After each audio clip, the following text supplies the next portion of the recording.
Wario Land, Super Mario Land 3, is the third installment of the Super Mario Land series, and the first installment in the long-standing Wario Land series of games. It was released for Nintendo's Game Boy in 1994. Like the previous Mario Land games, Wario Land is a side-scrolling platformer. Its graphical style is similar to other Mario games of the era, but the gameplay is completely different. For starters, running into enemies doesn't hurt you unless they are armored or in an attack phase. So if an enemy is facing away from you, you can run right into them and flip them over. You can still jump on them, of course, but in many ways it's much harder to take damage. The power-ups is where Wario truly shines. Rather than mushrooms and carrots, Wario can pick up different hats that drastically alter his moveset. With his default hard hat, Wario has a shoulder charge that can destroy enemies and break through bricks. The bull helmet has horns and gives Wario a more powerful charge attack, as well as giving him the butt stomp maneuver that will stun all of the enemies on the screen.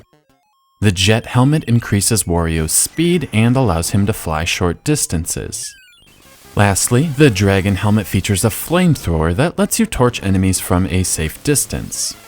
All of the different moves the helmets provide really add a lot of variety to the game, and the mechanic in general gives Wario Land its own personality, distinctly different than a typical Mario game. The levels are presented in a fairly linear fashion, with an overworld map linking everything together. The adventure starts at Rice Beach and then moves along the rest of the island. While Wario Land features a large number of stages to complete, overall they lack the variety found in Super Mario Land 2. Each set of levels in Super Mario Land 2 had their own distinct look and feel. In Wario Land, a majority of the enemies and tiles are repeated throughout. This is my first real issue with the game. While Wario Land has a large number of levels and the scope is huge, everything feels a bit too similar, and I started to get bored about halfway through. I mentioned earlier that you can kill most enemies by simply running into them, which makes Wario Land fairly easy.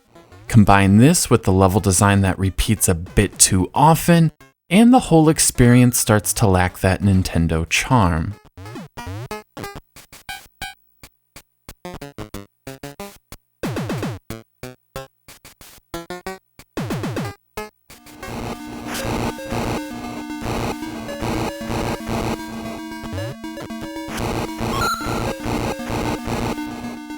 Graphically speaking, Wario Land is fairly impressive for a Game Boy game.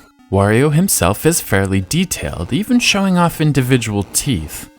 Somehow, most areas of the game appear to have more than the 4 colors the Game Boy is limited to, and this is a testament to how well the designers were able to work around the system's limitations. The music, on the other hand, is simply okay. Nothing here is memorable, but nothing is really offensive either. It has a very distinct sound to it, as if they were trying to match Wario's nasty personality. To that extent, they succeeded.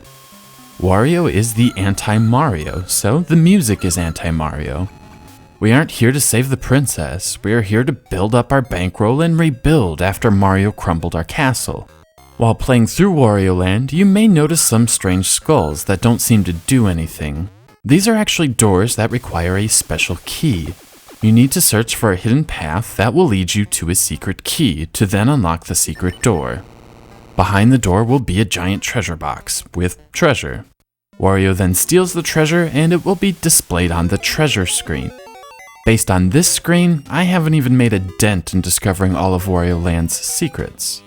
While doing research for this review, it seems many folks have fond memories of Wario Land, and reviewers in the 1990s loved this game.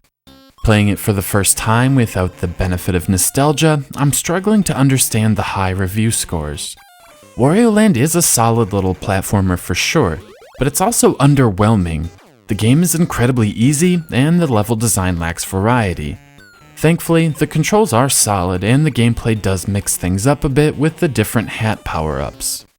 But in all honesty, Super Mario Land 2 is a much more satisfying experience. Wario Land has certainly whet my appetite for the sequels, but as is, Wario Land is good, but I don't find it great. 3 out of 5.